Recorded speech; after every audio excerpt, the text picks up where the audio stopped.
हाँ भाई, चलो ह्यूमन आई के बारे में हम लोग आज बात करेंगे कि ह्यूमन आई कैसे वर्क करता है, क्या किस तरह का सिचुएशन होता है, कैसे कैसे ये सारे फंक्शन होते हैं, इसके बारे में आज हम लोग बात करेंगे। आपके सामने देखो एक फोटो बना हुआ है ना।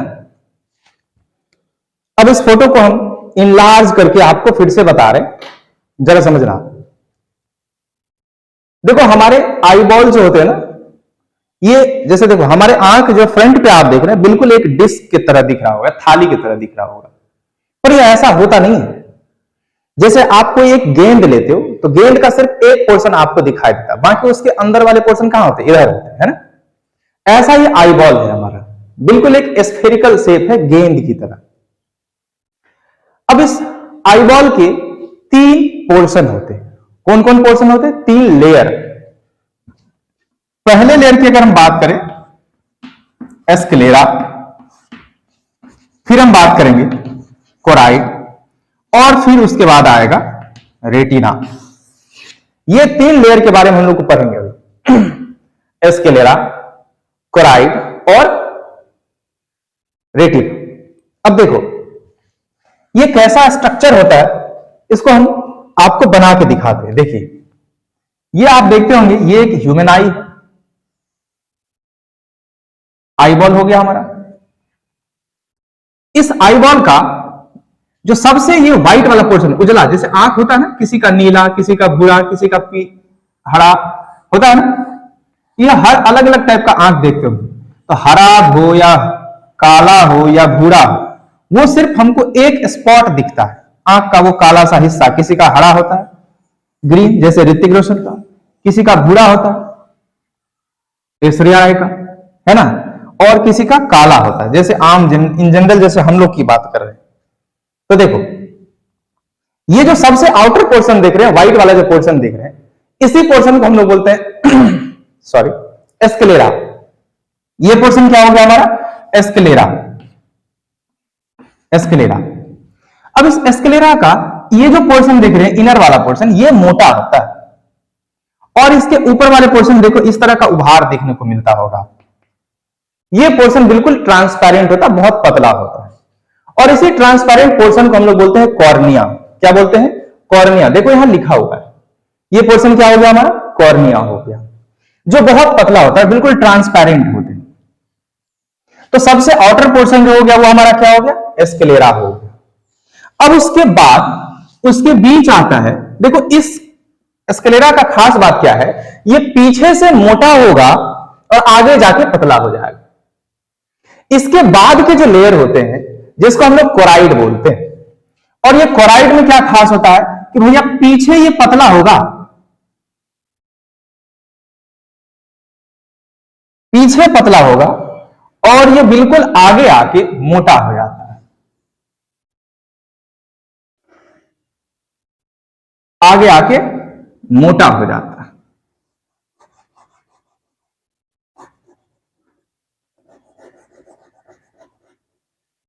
ठीक। अब इसके साथ देखो पहला पोर्शन हो गया स्क्लेरा, दूसरा पोर्शन हमारा क्या हो गया? कोराइड। कोराइड। उसके बाद का जो लेयर होता है हमारा, उस लेयर को हम लोग बोलते हैं रेटिना, स्क्रीन ऑफ द आई। यानी कि हमारे आंख का जो स्क्रीन है, ये 3rd लेयर हो गया हमारा, जिसको क्या बोलते हैं? रेटिना। ये बिल्कुल पतला सा एक लेयर होता है। अब देखो इसी के साथ ये जो देख रहे हैं यहां पे, अच्छा इसको हम लोग क्या बोलते हैं? इसको बोलते हैं सिलियरी मसल्स। देखो यहां लिखा हुआ है सिलियरी मसल्स, और इसी सिलियरी मसल्स के पास एक लिगामेंट्स के थ्रू हमारा आई लेंस जो होता है वो लटका हुआ होता है। इसी सिलियरी मसल्स के साथ लिगामेंट्स के थ्रू हमारा कौन लटका होता है? आई लेंस लटका होता है। अच्छा ये जो आई लेंस है, नाम से लग रहा है लेंस। सर हम लोग रिफ्लेक्शन और रिफ्रैक्शन चैप्टर के अंदर पढ़े थे लेंस के बारे में। तो लेंस 2 टाइप के मेनली पढ़े थे, कॉनकेव और कॉन्वेक्स। और लेंस के बारे में आप बताए थे कि कांच का एक ट्रांसपेरेंट क्या होता है? पार्ट होता है। तो क्या ये कांच का बना होता है लेंस? नहीं, ये क्रिस्टलाइन होता है। किस चीज का? प्रोटीन का ये बना हुआ होता है स्ट्रक्चर। ठीक है, ये किसी कांच वांच का बना हुआ नहीं होता, सॉलिड नहीं होता, ये प्रोटीन का क्रिस्टलाइन स्ट्रक्चर होता है जो कॉन्वेक्स शेप में होता है। ठीक है ना, तो ये जो है ना बिल्कुल प्रोटीन का बना हुआ होता है। ठीक है, अब देखो ये जो पोर्शन देख रहे हैं, ये जो लिगामेंट्स की बात करें, जिस लिगामेंट्स के थ्रू कौन जुड़ा हुआ है? हमारा आई लेंस। इस लिगामेंट्स को हम लोग बोलते हैं suspensory ligament. Suspensory ligament, suspensory ligament देखो यहां लिखा हुआ है। ठीक है, अब देखिए सर, ये जो पोर्शन आप देख रहे हैं, ये जो मोटा वाला पोर्शन देख रहे हैं, जो कोराइड का जो मोटा वाला पोर्शन देख रहे हैं, जो हिस्सा, इसी मोटे वाले हिस्से को हम लोग क्या बोलते हैं? इसी को हम लोग बोलते हैं आइरिस। क्या बोलते हैं? आइरिस। आइरिस। और ये जो आइरिस होता है ना, यही रेगुलेट करता है कि ये जो छेद छूटा हुआ है, हमारे आंख के अंदर जो छेद छूटा हुआ है, इसमें कितना लाइट इंटर करेगा। इसको कौन कंट्रोल करता है? इसको कंट्रोल करता है आइरिस। आइरिस को मन होगा ज्यादा फैल जाएगा, आइरिस को मन होगा कम फैल जाएगा। ये डिपेंड करेगा, डिपेंडिंग अपॉन द सिचुएशन, किस सिचुएशन के अंदर है।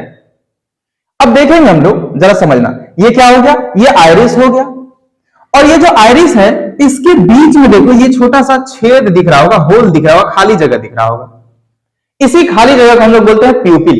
देखो यहां लिखा पड़ा है, इसको क्या बोलते हैं? प्यूपिल, जिससे लाइट इंटर करता है। कहां पे? तो हमारे आई लेंस के पास, इससे ही हमारे आई लेंस पे लाइट इंटर करेगा। ये हो गया हमारा प्यूपिल, ये दोनों हो गया क्या? हमारा आइरिस। आइरिस का काम क्या है?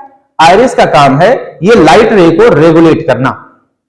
प्यूपिल क्या करता है? तो प्यूपिल एडजस्ट करता है कि भैया उसी से लाइट जाएगा, बाकी ज्यादा से ज्यादा हिस्सा इस पोर्शन से रिफ्लेक्ट हो जाता है। ज्यादा से ज्यादा इस पोर्शन से क्या हो जाएगा? रिफ्रैक्ट हो जाएगा। बात समझ में आ रही है? अब देखो हम जो बात करते हैं, देखिए ये जो रेटिना हम लोग देख रहे हैं, ये रेटिना, ये क्या है? Screen of the eye ball. हमारे आई बॉल का ये स्क्रीन होता है। इस स्क्रीन पे बहुत सारे फोटो रिसेप्टर्स होते हैं। फोटो रिसेप्टर्स होते हैं। फोटो रिसेप्टर्स कहने का मतलब इस लाइट को रिसीव करने वाला, लाइट के सिग्नल को रिसीव करने वाला फोटो रिसेप्टर्स होते हैं।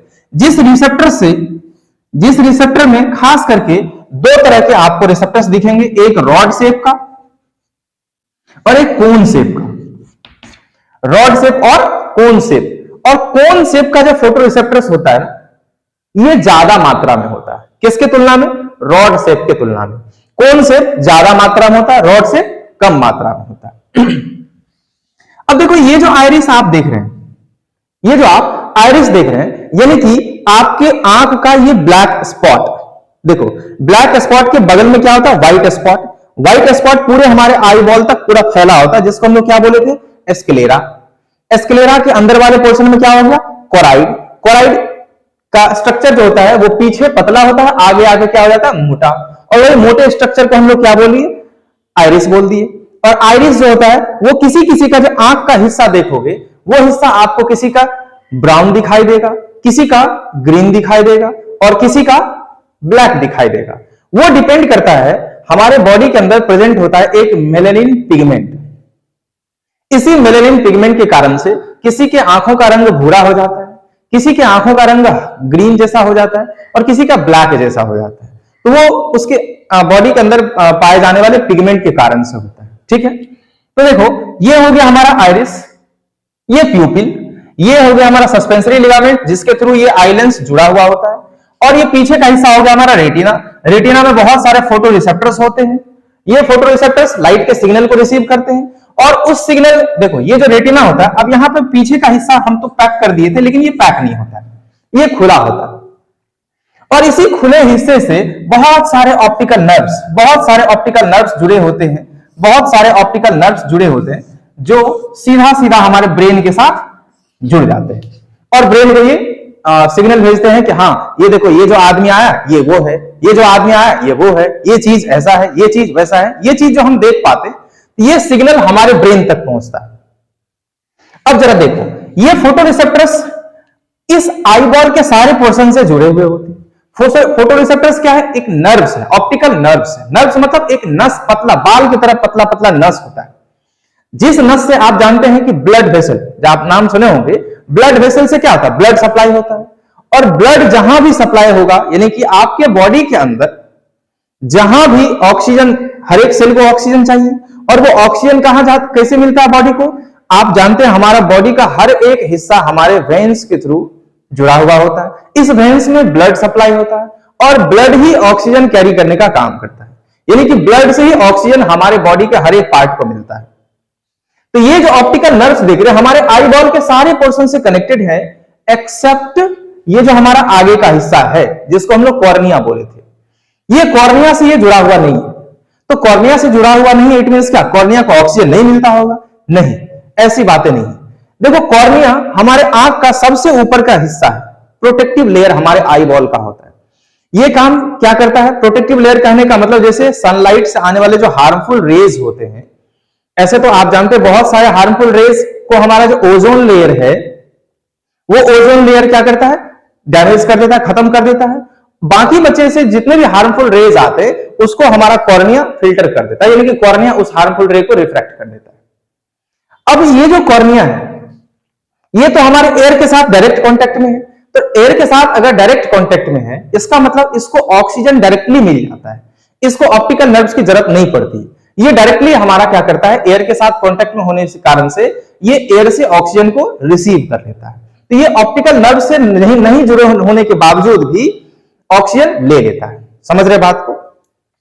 तो ये सारे हमारे आई के पोर्शन हो गए। अब देखो, ये जो देख रहे हैं आप सिलियरी मसल्स और ये जो कॉर्निया के बीच का जो हिस्सा देख रहे हैं, ये हिस्सा, इसमें भरा होता है एक्वस ह्यूमर। एक्वस ह्यूमर ये वाटर की तरफ ट्रांसपेरेंट होता है, पानी की तरह एक मटेरियल होता है जिसको हम लोग बोलते हैं एक्वस ह्यूमर। आप इसको ऐसे याद सकते हैं, ए अंग्रेजी में पहले आता है, पहला अल्फाबेट है, तो पहले वाले में ए आएगा। अब देखो, ये आईलेंस और रेटिना के बीच में जो ये जो पोर्शन होता है, तो क्या ये खाली होता है? नहीं, यहां भी एक जेली लाइक मटेरियल भरा होता है, जिस मटेरियल को हम लोग बोलते हैं VH, यानी कि विट्रियस ह्यूमर। अब देखो, जिस पोर्शन में विट्रियस ह्यूमर होता है उसको बोलते हैं विट्रियस चैम्बर, यानी कि इस चैम्बर को हम लोग बोलेंगे विट्रियस चैम्बर, और इस पोर्शन में एक्वस ह्यूमर भरा है, इसको बोलेंगे एक्वस चैम्बर। एक्वस ह्यूमर कहां होता है? तो वो होता है इस पोर्शन में भरा हुआ होता है। कैसा होता है? तो वाटर, पानी की तरह होता है, पतला। और इसके बीच में जो होता है इसको क्या बोलते हैं? Vitreous chamber. उसमें विट्रियस ह्यूमर होता है जो कैसा मटेरियल होता है? जेली लाइक होता है। जैसे जेली खाते होंगे ना आप लोग, जैम जेली, तो जेली की तरह होता है। बात समझ में आ रही है? अब देखो, हाँ, तो ये सारे पोर्शन की बात होगी। देखो, ये सारे चीज को यहां हम लिख चुके हैं। अब यहां जो आप देखते हैं, इस बीच में ये पोर्शन, ये तो खाली पड़ा है, यहां तो रेटिना है नहीं। हमने सीखा है कि रेटिना हमारा आई का क्या है? वो स्क्रीन ऑफ द आई है।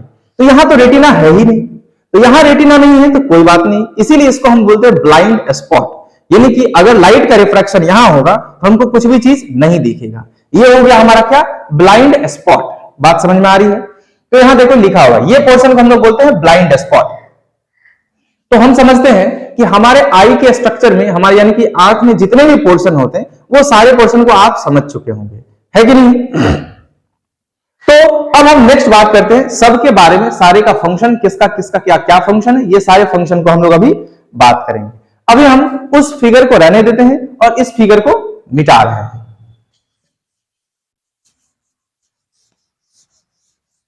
देखिए, हमारे बुक में जिस तरीके का लाइन लिखा हुआ है, हम लोग एग्जैक्टली उसी तरीके के लाइन को लिखेंगे अपने एग्जामिनेशन में, ठीक है ना? तो हम डिट्टो वही लाइन आपको लिखवाएंगे जो सारी लाइनें आपके बुक में लिखी हुई हैं। देखो, सबसे पहले हम बात करेंगे कॉर्निया की।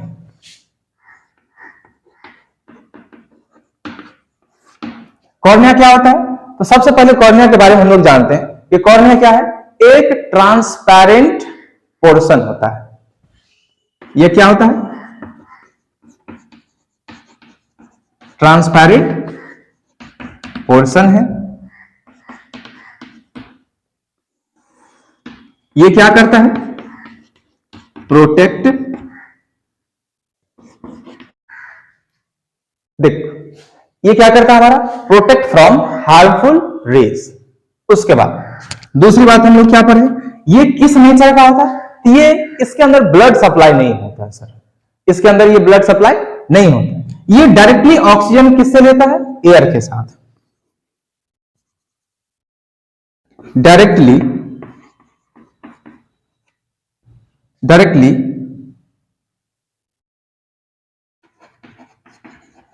कॉन्टैक्ट विथ एयर, ये एयर के साथ डायरेक्टली कांटेक्ट में होता है, जिस कारण से ये एयर से ऑक्सीजन ले लेता है।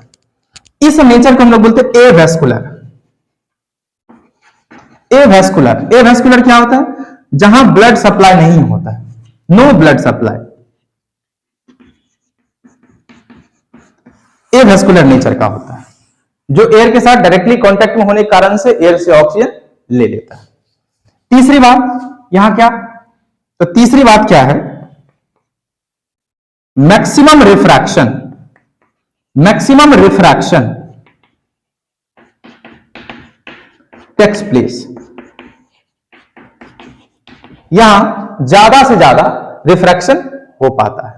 समझ रहे बात को, तो हम इसको मिटा रहे हैं, आप इसका फोटो खींच सकते हैं। चलिए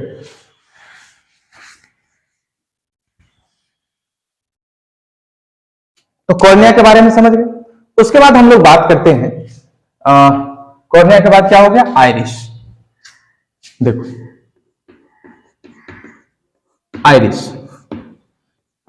आइरिस के बारे में सबसे पहले क्या जानते हैं कि सर आइरिस ही रेगुलेट करता है कि कितना लाइट इंटर कर पाएगा और कितना लाइट इंटर नहीं कर पाएगा।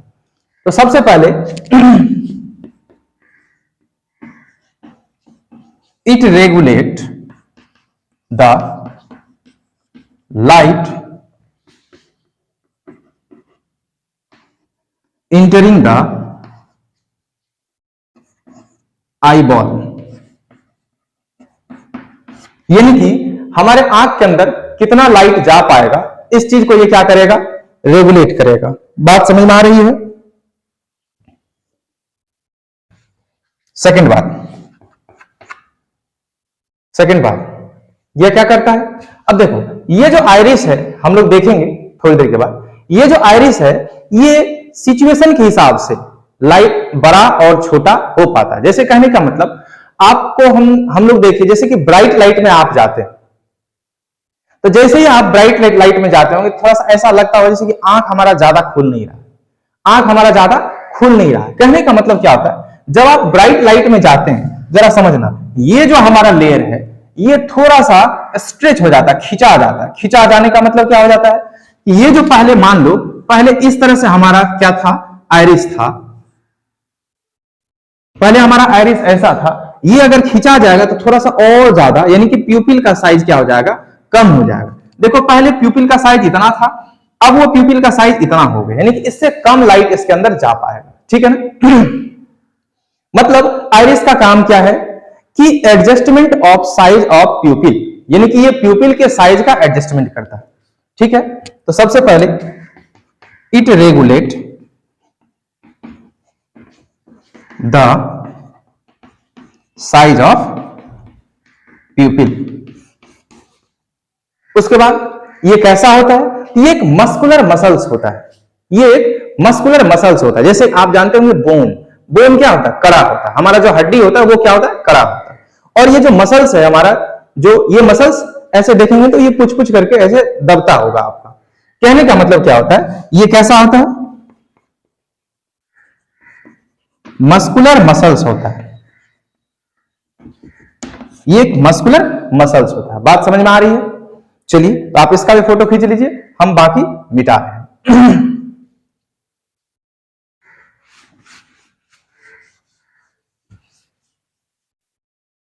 चलिए तो हम लोग आइरिस के बारे में समझ गए। उसके बाद हम बात करते हैं प्यूपिल। प्यूपिल क्या होता है जरा समझिए।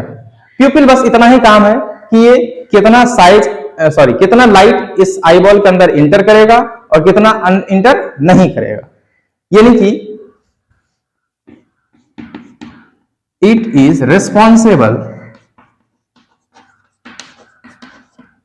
Responsible for entering of light, यानी कि कितना लाइट इंटर करेगा और कितना लाइट इंटर नहीं करेगा, इसी चीज के लिए क्या होता है, रिस्पॉन्सिबल होता है। बात समझ में आ रही है? उसके बाद जब हम ब्राइट लाइट के अंदर जाएंगे, देखो जब हम ब्राइट लाइट के अंदर जाते हैं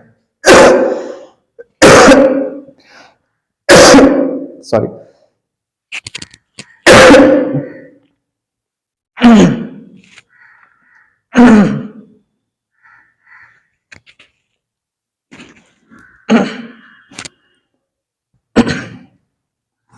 जब हम ब्राइट लाइट के अंदर जाएंगे तो ये वाला पोर्शन क्या हो जाएगा, ये वाला पोर्शन क्या हो जाएगा, एक्सपेंड कर जाएगा। ये जो मसल्स हमारा, यानी कि ये जो आइरिस वाला हिस्सा है, ये क्या है, ये एक्सपेंड कर जाएगा, ये एक्सपेंड कर जाएगा। यानी कि ब्राइट लाइट के अंदर क्या हो जाएगा, प्यूपिल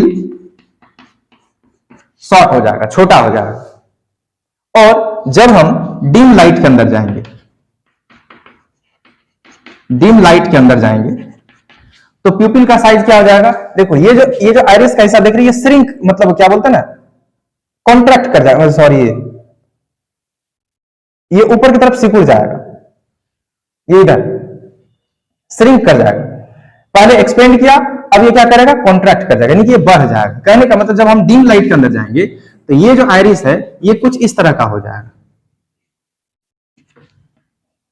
आइरिस का साइज उस समय क्या, आइरिस क्या हो जाएगा, ऊपर की तरफ सिकुड़ जाएगा। जब ऊपर की तरफ सिकुड़ जाएगा तो प्यूपिल का जो एरिया है वो क्या हो जाएगा, बढ़ जाएगा।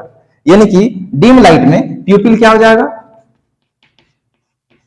प्यूपिल बढ़ जाएगा। बात समझ में आ रही है? अब देखो इतनी बातें समझ में आ गई, चलो मिटाते हैं।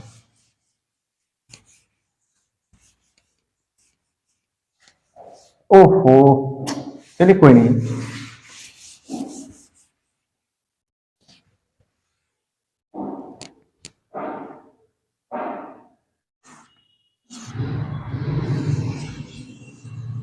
देखो ये जो गोल सा हमारा आई बॉल है, ये जो आई बॉल है, इस आई बॉल का जो डायमीटर है ये होता है 2.3 centimetre. The diameter of eye ball is 2.3 centimetre. अब जरा समझना, सबसे पहले हम लोग देखे कॉर्निया, फिर देखे आइरिस, फिर देखे प्यूपिल, और प्यूपिल के बाद अब हम लोग बात करते हैं किसका, ये आई लेंस की। आई लेंस की अगर हम बात करें, आई लेंस की अगर हम बात करें तो ये क्या करता है, यानी कि ये रिफ्रैक्शन ऑफ लाइट करता है कहां पे, रेटिना पे। रिफ्रैक्शन ऑफ लाइट कहां पे करता है, रेटिना पे। यानी कि ये रिफ्रैक्शन ऑफ लाइट करता है कहां पे जाके, रेटिना पे। क्यों, क्योंकि रेटिना हमारा क्या होता है, यही हमारा स्क्रीन ऑफ द आई है, यानी कि हमारे आंख का जो स्क्रीन है वो रेटिना ही होता है। चलिए अब हम आई लेंस को समझने के बाद अब हम बात करते हैं,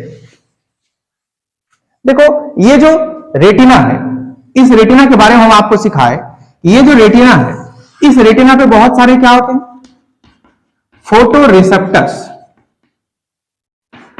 फोटो रिसेप्टर सेल होते हैं। दो टाइप के सेल आपको दिखाई देंगे, रॉड शेप और कोन शेप।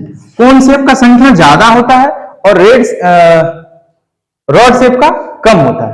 कोन शेप किसके लिए रिस्पॉन्सिबल होता है, डिम लाइट में एक्टिव होता है, और कोन शेप ब्राइटनेस की बात कर रहा है, यानी कि ब्राइट लाइट के अंदर ये कोन शेप जो रिसेप्टर्स होते हैं वो एक्टिव होते हैं, यानी कि वो ज्यादा रिस्पॉन्सिबल होता है। उसके बाद हमारा जो प्यूपिल यानी कि सॉरी आइरिस का जो कलर होता है, आंख का जो कलर होता है, उस कलर के लिए कौन रिस्पॉन्सिबल होता है, melanin pigment, melanin, melanin pigment, ठीक है ना, ये रिस्पॉन्सिबल होता है हमारे आंख के कलर के। अब हम लोग सबसे इंपॉर्टेंट बात अकोमोडेशन ऑफ लाइट के बारे में पढ़ने जा रहे हैं। इस बात को थोड़ा सा समझना, और इसको हम बिल्कुल पॉइंट वाइज आपको समझाने का कोशिश करते हैं, जरा देखिएगा। अकोमोडेशन ऑफ लाइट क्या है, इसको थोड़ा सा समझना। देखो ये हमारा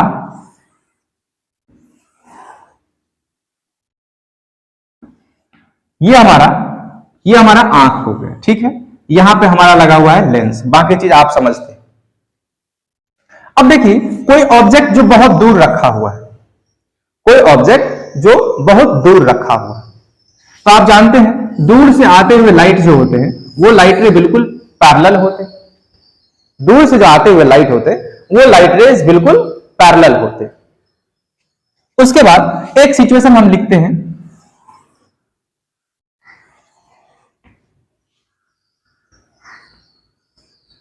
जब कोई ऑब्जेक्ट हमारा पास होता है, करीब होता है, उससे जो लाइट रे होते हैं, जब वो लाइट रे आ रहे होते हैं, जब वो लाइट रेज आ रहे होते हैं, उस समय देखो जब कोई ऑब्जेक्ट दूर में रखा होता है उसको देखने में, या कोई ऑब्जेक्ट अगर नजदीक को रखा होता है उसको देखने में हमारे आंख के ऊपर क्या आता है कि स्ट्रेस आता है, स्ट्रेस आता है। इसी के बारे में देखते हैं कि इसके हिसाब से आंख खुद को ऑटोमेटिकली एडजस्ट कर लेता है, दोनों चीजों को इजीली देख पाता है। इसी दोनों चीज को जो देखने का जो क्षमता है ना, इसी को बोलते हैं अकोमोडेशन, पावर ऑफ अकोमोडेशन।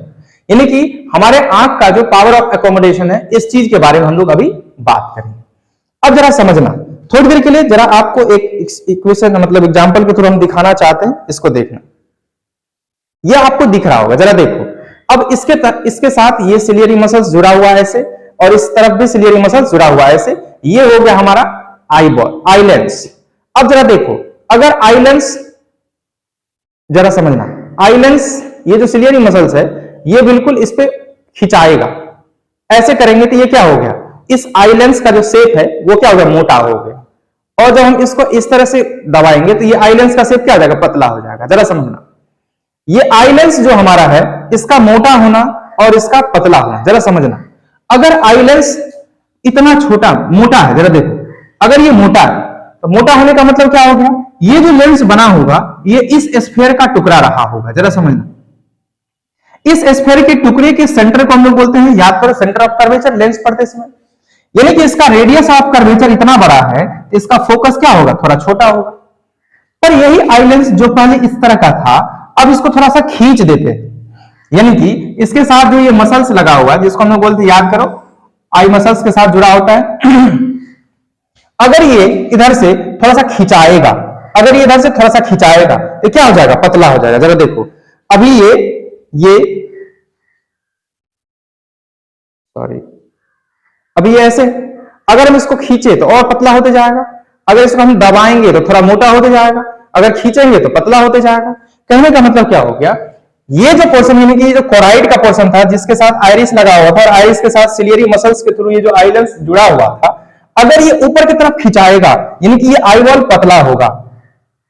अगर आई बॉल पतला होगा तो ये आई लेंस पतला होगा, और अगर आई लेंस पतला होगा यानी कि लेंस इतना बड़ा हो गया, इसका मतलब ये जिस स्फीयर का टुकड़ा होगा वो स्फीयर थोड़ा सा बड़ा होगा, इसका रेडियस ऑफ कर्वेचर बड़ा होगा। रेडियस ऑफ कर्वेचर बड़ा होगा तो इसका फोकल लेंथ भी बड़ा होगा इसके तुलना में। कहने का मतलब क्या है, पावर ऑफ एकोमोडेशन में सबसे पहले अगर हम बात करें, मान लो कोई ऑब्जेक्ट दूर रखा हुआ है तो लाइट रे आया, उस सिचुएशन में क्या होता है कि ये जो सिलियरी मसल्स का जो हिस्सा है ये इधर की तरफ खिंचा जाता है। जब इधर की तरफ खिंचाएगा तो ये जो आई लेंस है ये कैसा हो जाएगा, थीन हो जाएगा, पतला हो जाएगा। अगर ये पतला हो गया तो फोकल लेंथ क्या हो जाएगा, फोकल लेंथ क्या हो जाएगा, बढ़ जाएगा। यानी कि ये जो रेटिना है इसका फोकल लेंथ रेटिना पे आ जाएगा और ये इमेज हमको दिख पाता है। दूसरी बात, जब नजदीक में ऑब्जेक्ट रखा हुआ है तो नजदीक में जब ऑब्जेक्ट रखा हुआ होगा तो क्या हो जाएगा, जरा समझना, ये जो सिलियरी मसल से ये इधर की तरफ ज्यादा खिंचाएगा, यानी कि इसको अगर हम ज्यादा दबाएंगे तो ये मोटा हो जाएगा। उस सिचुएशन में ये क्या हो जाएगा, ठीक हो जाएगा। ठीक हो जाएगा तो इसका फोकल लेंथ क्या हो जाएगा, घट जाएगा। ठीक हो जाएगा तो क्या हो गया, फोकल लेंथ इस केस में कम हो जाता है, घट जाता है, और उस केस में फोकल लेंथ कम हो जाने के कारण से रेटिना पे जाके ऑब्जेक्ट बनता है। अब जरा समझना, तुमको ये पता चलेगा कि क्यों यहां इसका पतला हो जाना, क्यों इसका मोटा हो जाना, इसके बारे में हम लोग समझेंगे। थोड़ा सा जब डिफेक्ट ऑफ विजन पढ़ेंगे तो वहां पे और ज्यादा क्लियर हो जाएगा। कहने का मतलब क्या होगा जरा समझना, अगर दूर कोई ऑब्जेक्ट रखा हुआ है, वहां से आते हुए लाइट रेज पैरेलल हो जाते हैं, और पैरेलल लाइट रेज जब यहां पड़ेगा उस केस में क्या होता है, रिलैक्स आई होता है। रिलैक्स आई मतलब क्या, जैसे जरा सोचो, अगर इसको जब खींचेगा, अगर ये खिंचाएगा तो क्या हो जाएगा, हमारे आंख के ऊपर स्ट्रेन आएगा, थोड़ा सा तनाव आएगा, तनाव आएगा। पर क्या दूर के चीजों को देखने में आपके आंख को कुछ भी स्ट्रेस आता है? नहीं आता। आप इजीली किसी चीज को देख लेते ऐसे आंख खोल के, और जब वही नजदीक में होता था ऐसे आंख बुरार के खोजना पड़ता है कहां, समझ रहे हो ना। कहने का मतलब क्या हो गया कि जब आप किसी भी ऑब्जेक्ट, कोई ऑब्जेक्ट दूर में रखा होता है, इसको बोलते हैं रिलैक्स आई, ये रिलैक्स पोजीशन होता है। यानी कि हमारा जो सीरियली मसल्स है ये इधर की तरफ खिंचाया हुआ रहता है, कोई दिक्कत नहीं, नॉर्मल होता है, हमारे आंख पर कोई स्ट्रेस नहीं आता है। जब ये खिंचाया हुआ होगा तो पतला होता है, और जब पतला होगा यानी कि साइज में बड़ा होगा, साइज में बड़ा होगा तो फोकल लेंथ बड़ा होगा, समझ रहे हैं। पर वही जब कभी कोई नजदीक में आता है, तो जब नजदीक में आता है तो हमारे आंख के ऊपर थोड़ा स्ट्रेस आता है, अर्थात यानी कि ये जो हमारा पोजीशन है किसका, कोराइड का, ये पोर्शन थोड़ा सा हम ज्यादा गौर से देखते हैं, उसको गौर से देखते हैं, यानी कि ये आंख पे स्ट्रेस आता है। कहने का मतलब इधर से खींच के इधर लाता है, इधर से इस मसल्स को खींच के इधर लाता है। जब खींच के इधर लाएगा क्या होगा, ये मोटा हो जाएगा। मोटा होने के चक्कर में क्या होता है, इसका फोकल लेंथ घट जाता है, समझ रहे बात को। तो इसी एबिलिटी को, जो एबिलिटी हमारा आंख जो इस चीज को परफॉर्म कर रहा है कि हमारा जो आई लेंस का थिक होना या थिन होना, ये जो एबिलिटी होता है, इसी एबिलिटी को हम लोग क्या बोलते हैं, पावर ऑफ एकोमोडेशन। बात समझ में आ रही है। यानी कि पावर ऑफ एकोमोडेशन को अब सबसे पहले लिखेंगे, इस चीज को थोड़ा सा समझिएगा, मिटा रहे हैं इसको। पावर ऑफ एकोमोडेशन क्या होता है, देखो ये सब डेफिनेशन आपको सीधा सीधा पूछ देता है तो आपको बिल्कुल लिखना, power of accommodation, ability of eye lens, ability of eye lens to focus near and far object clearly on the retina by adjustment of focal length, by adjustment of focal length. इसके नीचे arrow लगा के और आप एक बात लिख लीजिएगा। देखो अब एक बात बताओ, हमारा जो पावर ऑफ एकोमोडेशन है इसका एक अपना एक क्षमता होगा। जैसे अगर आप किसी भी चीज को खींच रहे हैं, मान लो इसी चीज को, ठीक है ये अभी पतला मोटा था, इसको खींच रहे हैं, तो खींचने का एक क्षमता है ना, एक समय इतना ना खींच दें कि आई लेंस ही हमारा कॉन्ट्रैक्ट कर जाए, खत्म हो जाए। यानी कि इसका एक लिमिटेशन होता है, जरा समझना। Power of accommodation, power of accommodation of the I is limited to focal length of eye lens.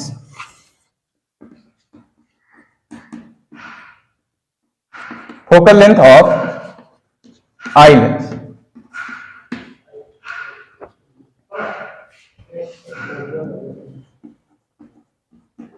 Can't eye lens. यानी कि ये जो पावर ऑफ एकोमोडेशन है इसका अपना एक सर्टेन लिमिटेड होगा। ऐसा नहीं है कि जितना मर्जी चाहे ये आई लेंस, आई बॉल को, आई लेंस को हम लोग खींच सकते हैं, या जितना मर्जी हो जाए हम इस आई लेंस को कॉन्ट्रैक्ट कर सकते हैं, दबा सकते हैं। यानी कि पावर ऑफ एकोमोडेशन का एक अपना एक सर्टेन लिमिटेशन होता है। समझ रहे बात को? तो चलिए पावर ऑफ एकोमोडेशन तक आज हम लोग पढ़े हैं। इसके बाद हम लोग पढ़ेंगे डिफेक्ट विजन। उस डिफेक्ट विजन में आपको मायोपिया, हाइपरमेट्रोपिया इस सब के बारे में पढ़ेंगे, और फिर इस पूरे चैप्टर को हम लोग फाइनली उसके बाद खत्म कर लेंगे। तो मैक्सिमम आपको लगता है 2 से 3 क्लास के अंदर ये आपका सारा कॉन्सेप्ट खत्म हो जाएगा। तब तक आप लोग इन सारे चीजों को अच्छे से रिवाइज करते रहिए। चलिए तो मिलते हैं हम लोग फिर नेक्स्ट क्लास में।